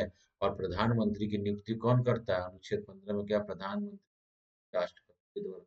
प्रधानमंत्री, देखिए क्वेश्चन आए एग्जाम में, प्रधानमंत्री जो है इलेक्टेड है, प्रधानमंत्री नॉमिनेटेड होता है, प्रधानमंत्री सिलेक्टेड होता है, कि प्रधानमंत्री अपॉइंटेड होता है। प्रधानमंत्री की ये है कि प्रधानमंत्री का चयन होता है, प्रधानमंत्री होता है कि प्रधानमंत्री निर्वाचित होता है। तो प्रधानमंत्री कभी भी निर्वाचित नहीं होता है, वो प्रधानमंत्री क्या आता है, अपॉइंटेड होता है बाई प्रेसिडेंट ऑफ इंडिया। क्योंकि हम जो है प्रधानमंत्री को प्रधानमंत्री नहीं चुनते, इसको किसके रूप में चुनते हैं, पार्लियामेंट के एक सांसद के रूप में चुनते हैं। और सांसद के रूप में चुनते हैं, पार्टी से जाता है। और जो पार्टी जो है मेजोरिटी पार्टी होती है, अपने में से किसी एक व्यक्ति को क्या करता है, राष्ट्रपति को बोलता है यह व्यक्ति क्या होगा, हमारा प्रधानमंत्री, हमारा लीडर है ये। लीडर को क्या करता है, राष्ट्रपति जो है वो प्रधानमंत्री के रूप में क्या करता है, नियुक्त कर देता है। वगैरह चीजें, मतलब प्रधानमंत्री की नियुक्ति किसके द्वारा हो रही है, प्रधानमंत्री की नियुक्ति जो है वो किसके द्वारा हो रही है, राष्ट्रपति के द्वारा हो रही है। क्लियर चीजें। प्रत्येक मंत्री परिषद सामूहिक रूप से लोकसभा के प्रति उत्तरदायी होता है। यह पॉइंट एग्जाम में हमेशा क्वेश्चन आता है। मंत्री परिषद जो है वह सामूहिक रूप से किसके प्रति उत्तरदायी हो रहा है, लोकसभा के प्रति उत्तरदायी होता है। और व्यक्तिगत रूप से प्रत्येक मंत्री जो है वह राष्ट्रपति के प्रति उत्तरदायी होता है, और उसी के प्रसाद पर्यंत पद को धारण किए रहता है। ठीक है। कलेक्टिव फॉर्म में cabinet is responsible to Lok Sabha and ministers are individually responsible to president of India. Clear चीज है ये। और राष्ट्रपति के प्रसाद पर्यंत सभी मंत्री जो है पद को धारण किए हुए रहते हैं। क्लियर चीज है। ठीक। कोई भी व्यक्ति मंत्री बन सकता है, कोई भी सांसद सदस्य या कोई भी व्यक्ति मंत्री बन सकता है। कि मंत्री बनने के लिए दोनों हाउस में से किसी की भी सदस्यता होना जरूरी है। Both member of both houses जो है वो क्या बन सकते हैं, मिनिस्टर्स बन सकते हैं। अगर कोई व्यक्ति जो है संसद सदस्य नहीं, किसी भी सदन का सदस्य नहीं है, वह भी व्यक्ति मंत्री बन सकता है। शर्त यह है कि वह 6 महीने के भीतर, चाहे वह लोकसभा हो चाहे राज्यसभा हो, किसी एक हाउस का मेंबर अवश्य होना पड़ेगा। नहीं तो क्या हो जाएगा, उसका तो मंत्री पद से हट जाएगा। तो मंत्री कोई भी बन सकता है, कोई भी हाउस का सांसद जो है वो मंत्री बन सकता है, चाहे राज्यसभा का सांसद हो चाहे वह लोकसभा का प्रधानमंत्री भी कोई व्यक्ति बन सकता है, चाहे वो लोकसभा का सांसद हो चाहे राज्यसभा का सांसद। प्रधानमंत्री बन सकता है। इसकी नियुक्ति कौन करता है? मुख्यमंत्री जो है राष्ट्रपति के द्वारा किया जा सकता है। क्लियर चीजें? तो मंत्रियों के समूह को हम क्या कह रहे हैं? मंत्री परिषद कर रहे हैं। मंत्री परिषद का जो प्रमुख होता है वह कौन होता है? भारत का प्रधान मंत्री परिषद प्रमुख कौन होता है? प्रधानमंत्री होता है, जिसकी नियुक्ति जो है राष्ट्रपति के द्वारा की जाती है। क्लियर चीजें? मंत्रियों और प्रधानमंत्रियों की शपथ कौन दिलाता है? भारत का राष्ट्रपति दिलाता है। मंत्रियों और प्रधानमंत्रियों को शपथ कौन दिलाता है? शपथ कौन दिला रहा है इनको? शपथ जो है मंत्रियों को कौन दिला रहा है? राष्ट्रपति दिलाता है। शपथ जो है प्रेसिडेंट को मैं पी लिखता हूँ, प्रधानमंत्री को मैं पीएम लिखूंगा, ठीक है। कौन दिलाता है? राष्ट्रपति दिलाता है। क्लियर चीज है ये, ठीक है। मंत्रिपरिषद कलेक्टिव रूप से किसके प्रति रिस्पॉन्सिबल होता है? कलेक्टिव रूप से जो है वो लोकसभा के प्रति रिस्पॉन्सिबल होता है। जबकि व्यक्तिगत रूप से सभी मंत्री किसके प्रति रिस्पॉन्सिबल हैं? वह राष्ट्रपति के प्रति रिस्पॉन्सिबल हैं, और राष्ट्रपति के ही प्रसाद प्रेरित क्या करते हैं? वह पद को धारण करते हैं। क्लियर चीज है ये, ठीक। अब देखिए कुछ फैक्ट से रिलेटेड देखिएगा, आपकी स्क्रीन में दिख रहा है, पढ़िए इसको। संसद द्वारा 91वें संविधान संशोधन 2003 के द्वारा केंद्र और राज्य सरकारों की मंत्रिपरिषद मंत्रियों की संख्या को निश्चित कर दी गई, और यह व्यवस्था कब से लागू है? जनवरी 2004 से लागू है। केंद्र और राज्य सरकारों में मंत्रियों की संख्या निचले सदन की कुल संख्या का 15% से ज्यादा नहीं होना चाहिए। मतलब इसका आकार क्या है? मंत्रिमंडल का आकार क्या है? वह सीमित कर दिया गया है कि निचले किसी भी हाउस, मतलब चाहे राज्य हो चाहे केंद्र सरकार में, मतलब यूनियन में क्या होना चाहिए? लोकसभा। लोकसभा और राज्यों में क्या होगा? विधानसभाओं में जितनी सदस्य संख्या है उसका 15% से ज्यादा पद जो है मंत्री मतलब कैबिनेट का नहीं होगा, जिसमें सीएम और पीएम दोनों इंक्लूडेड होंगे। अगर राज्यों में तो सीएम इंक्लूडेड होगा, और अगर केंद्र है तो पीएम भी इसमें 15% के सीमा के अंदर पीएम भी आएंगे। क्लियर चीज है ये, ठीक। इसको देख लीजिएगा। नेक्स्ट है सिक्किम, मिजोरम जैसे छोटे राज्य जहां विधानसभा की सीटें क्रमशः 32 और 40 हैं, और ऐसे छोटे राज्यों में मंत्रियों की संख्या 12 निर्धारित की गई है। कितना निर्धारित की गई है? 12 निर्धारित की गई है। मतलब 12 से ज्यादा नहीं होगा छोटे राज्यों में, जहाँ की लोकसभा की सीटें, सॉरी विधानसभा की सीटें बहुत कम है वहाँ संदर्भ में। क्लियर चीजें? तो प्रधानमंत्री के संदर्भ में देखिएगा, प्रधानमंत्री क्या होता है? बहुमत प्राप्त लोकसभा में दल का नेता होता है, जिसकी राष्ट्रपति के द्वारा होती है। तो राष्ट्रपति किया जाता है। संसद के सदस्य के रूप में वेतन पाता है। कार्यकाल 5 वर्ष होता है। और सब कब तक? जब तक लोकसभा में बहुमत प्राप्त होता है, बहुमत दल का समर्थन होता है, तब तक वह प्रधानमंत्री बने रहता है। जिस दिन वो बहुमत नहीं होता है तो प्रधानमंत्री वह हट जाता है। इसका योग्यता क्या है? जो एक सांसद सदस्य होने की योग्यता वही है इसका योग्यता, ठीक है। फिर चीजें, प्रधानमंत्री की क्या क्या भूमिका होता है? प्रधानमंत्री देखिए कैबिनेट का अध्यक्ष होता है, मंत्रिपरिषद का अध्यक्ष होता है, सरकार का वास्तविक प्रमुख है। ये विभाग जो किसी मंत्री के अंतर्गत नहीं होते उनका प्रमुख होता है। राष्ट्र का नेता होता है, जनता का नेता होता है, लोकसभा का नेता होता है, दल का नेता होता है, ठीक है। और नीति आयोग का अध्यक्ष है, क्या है? नीति आयोग का अध्यक्ष है। अंतर्राज्यीय परिषद का अध्यक्ष है, सरकार का प्रमुख है, परमाणु कमान का अध्यक्ष है, राष्ट्रीय जनसंख्या आयोग का अध्यक्ष है। क्लियर चीजें? इतनी जिम्मेदारियां जो है किसके पास हो रही है? प्रधानमंत्री के पास होती हैं। क्लियर है? और वह जो विभाग जो किसी का अधीन नहीं है, वो सारी विभाग जिम्मेदारी किसके पास होती है? प्रधानमंत्री के पास होती है। क्लियर चीजें ये? इस चीजों को आप देख लीजिएगा। यह त्याग पत्र किसको दे सकता है? यह त्याग पत्र जो है किसको देगा? राष्ट्रपति को दे सकता है। प्रधानमंत्री द्वारा त्याग पत्र दिए जाने के बाद पूरा कैबिनेट ही भंग हो जाता है। पूरा कैबिनेट, प्रधानमंत्री ने अगर त्याग पत्र दिया है, पूरा मंत्री परिषद ही क्या हो रहा है? भंग हो जाता है। मंत्री परिषद ही पूरा भंग हो जाता है। ये चीजें, मंत्री परिषद ही पूरा भंग हो जाता है। तो ये प्रधानमंत्री के संदर्भ में बातें हुई। तो क्या हो रहा है? यह बहुमत। क्लियर चीजें समझी चीजों का अपने? प्रधानमंत्री के बारे में, ठीक है। प्रधानमंत्री के का कर्तव्य क्या है? तो कर्तव्य आर्टिकल 28 में बताया गया। शासन की समग्र जानकारी समय समय पर किसको देगा? राष्ट्रपति को देगा। किसी भी मंत्री ने स्वयं निर्णय ले लिया है, यदि किसी मंत्री ने स्वयं निर्णय ले लिया है, ठीक है, इसकी भी सूचना जो है वो राष्ट्रपति को देता है। ठीक है। अन्य कार्य क्या है? संसद को मार्गदर्शित करेगा। यदि कोई मंत्री संसद को जवाब से संतुष्ट न कर पाए तो अंतिम रूप से प्रधानमंत्री के कर्तव्य होता है कि वो क्या करे? संतुष्ट करे। क्लियर चीजें? ये प्रधानमंत्री के कार्य हैं। क्लियर चीजें? तो कैबिनेट मंत्री में कौन के मंत्री मंत्री के समूह को हम मंत्रिमंडल कहते हैं।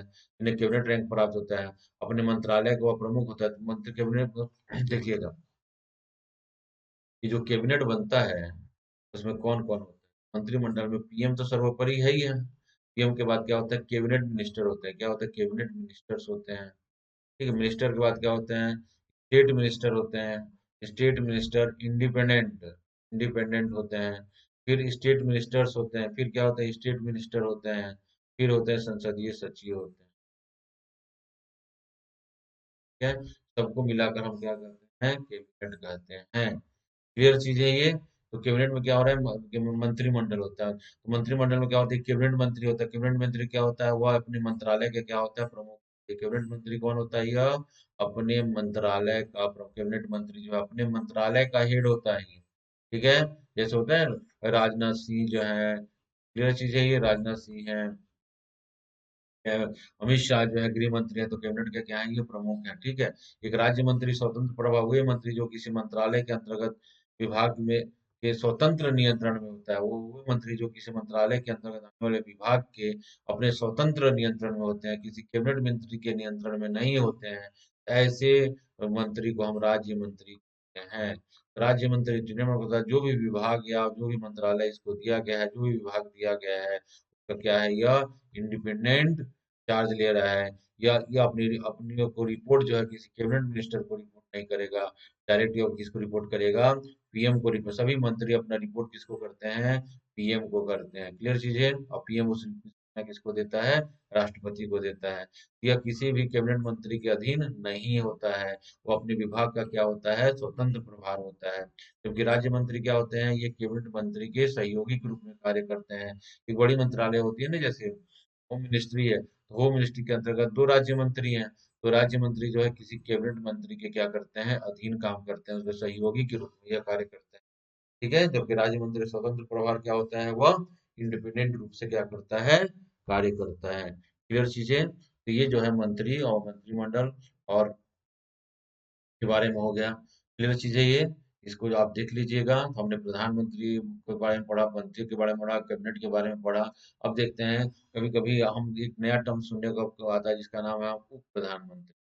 ठीक है, कभी कभी हम देखते हैं ना उप प्रधानमंत्री भी बने हुए हैं। तो उप प्रधानमंत्री के बारे में कुछ फैक्ट्स हम देख लेते हैं। क्लियर चीजें ये, उप प्रधानमंत्री के संदर्भ में हम देख देख लेते हैं। तो भारत में उप प्रधानमंत्री की कोई संवैधानिक मान्यता प्राप्त नहीं। ठीक है, उप प्रधानमंत्री को क्या है, कोई भी संवैधानिक मान्यता प्राप्त नहीं है, अर्थात उस पद के संविधान में कोई उपबंध नहीं। ये चीज है ये, भारत में उप प्रधानमंत्री की कोई संवैधानिक मान्यता प्राप्त नहीं है। उस पद के लिए संविधान में कोई उपबंध नहीं है। यदि कोई व्यक्ति उप प्रधानमंत्री बनाया जाता है तो वो मंत्री के रूप में ही शपथ लेता है।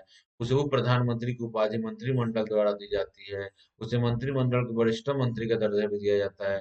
भारत के प्रथम प्रधानमंत्री जवाहरलाल नेहरू ने 1947 सरदार वल्लभ भाई पटेल को पहला उप प्रधानमंत्री नियुक्त किया गया था।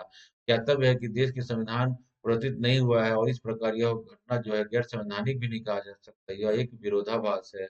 उल्लेखनीय है कि अन्य संवैधानिक पदों में उप पदाधिकारियों की भांति उप प्रधानमंत्री को कोई संवैधानिक प्रधान नहीं है। वह प्रधानमंत्री की मृत्यु, पद त्याग इत्यादि की स्थिति में उसको पद ग्रहण नहीं कर सकता, क्योंकि ऐसा संविधान संपूर्ण मंत्रिमंडल को विघटित करने का निर्देश दे देती है। ठीक है, सर्वोच्च न्यायालय के अनुसार उप प्रधानमंत्री एक विवरणात्मक शब्दावली है। उसे प्रधानमंत्री के कोई अधिकार प्राप्त नहीं होते। वह सरकार में एक साधारण मंत्री की तरह ही कार्य करता है।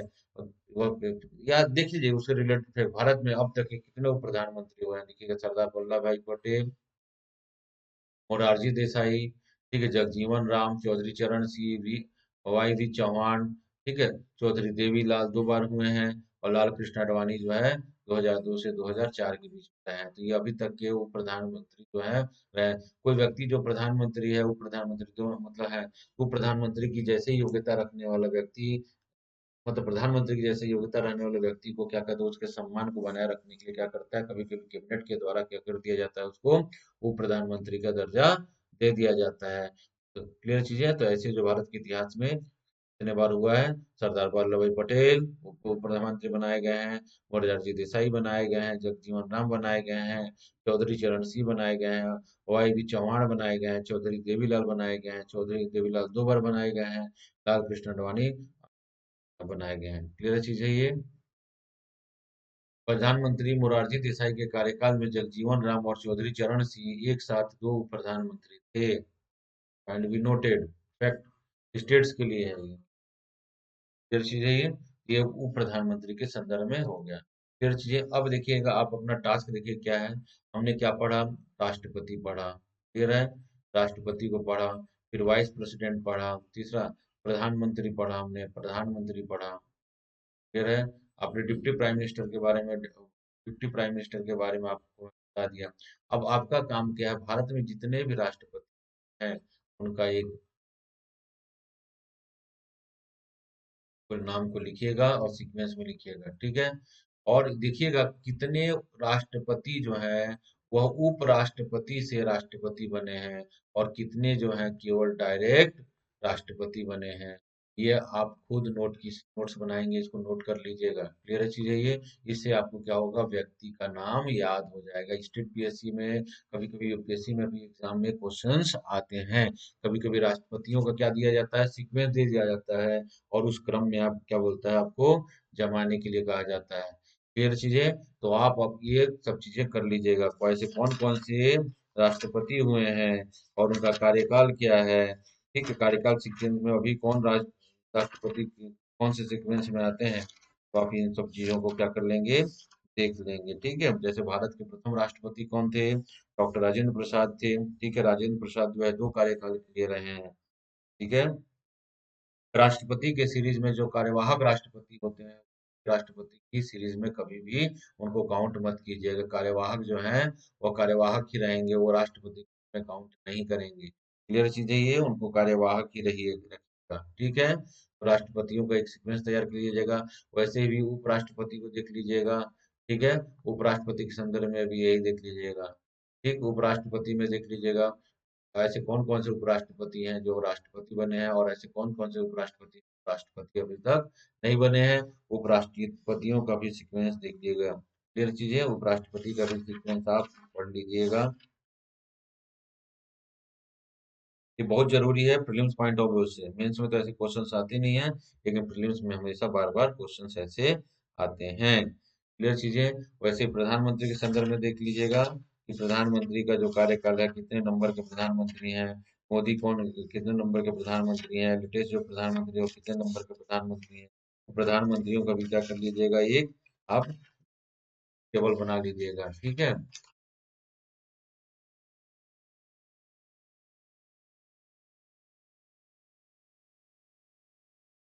बहुत ज़रूरी है ये।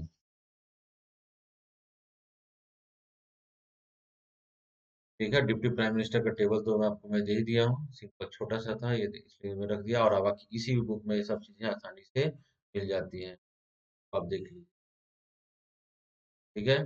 तो आज हमारा जो क्लास है वो राष्ट्रपति, और उस उपराष्ट्रपति, प्रधानमंत्री और कैबिनेट के बारे में क्या होता है कंप्लीट हो जाता है। हमने हमने क्या किया? कार्यपालिका के बारे में पढ़ा। अगला क्लास जो है वो हमारा किसमें होगा?